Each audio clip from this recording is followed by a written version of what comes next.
Since launching the Grace Place NYC, we've seen so much life change. My wife, she saw this young lady that really stuck out to her. After the service, she told us that that Sunday was her first time ever stepping foot in a Christian church. And so that kind of blew me away, that someone that grew up in America had never stepped foot in a Christian church, and she ended up coming to faith. And so it made everything that I have gone through and everything our family has gone through, it made it all worth it.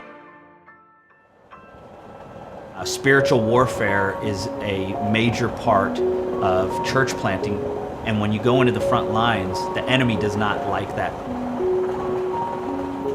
We had a great life. We had a really great home. God does what he does, and he disrupted that comfortable life.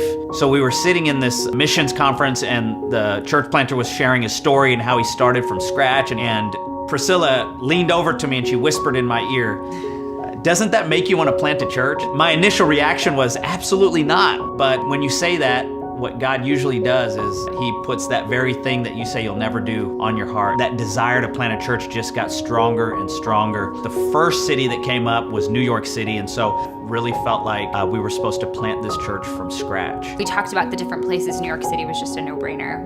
And we are so blessed to be able to have gone through the CMN training before we launched the church. It helped us so much. Around the same time that we made the decision that we were going to move to New York City, I was diagnosed with testicular cancer.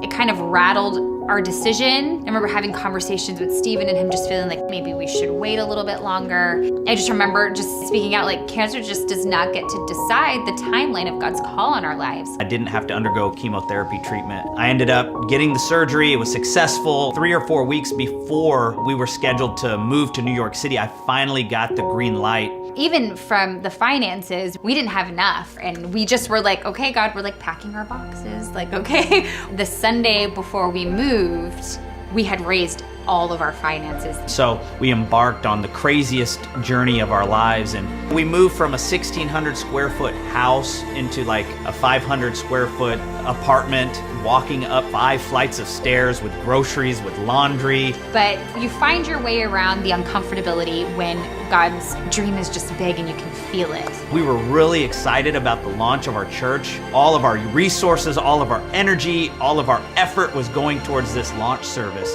I was driving somewhere in my car and I get a phone call from my doctor, and he said, "Steve, I've got bad news for you. We found cancer in one of your lymph nodes, and I believe that you're gonna have to undergo chemotherapy treatment."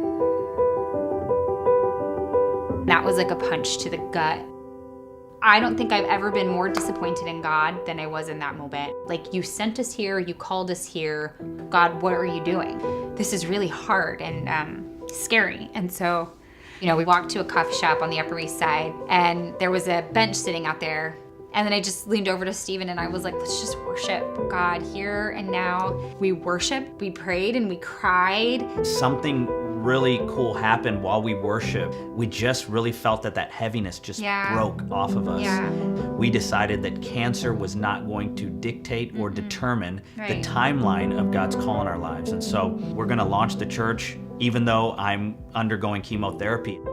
We launched our church with 82 people, and in New York City, that's actually really good. But the very next week, we only had 13 people at church, and I wasn't even there because I was in the hospital because of complications. It was just a roller coaster. I was so sick.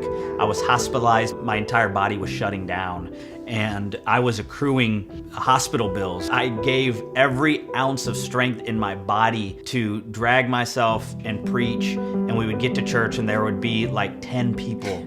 And just it being anointed, it was just crazy to watch how God filled in the gaps, because I didn't think that it would be possible. There were many times where I was like, God, this is the dream that you intended for us to have. And so I had to come to that place where I realized it's about, am I being obedient to what God has spoken to me? That is what got me through during that season.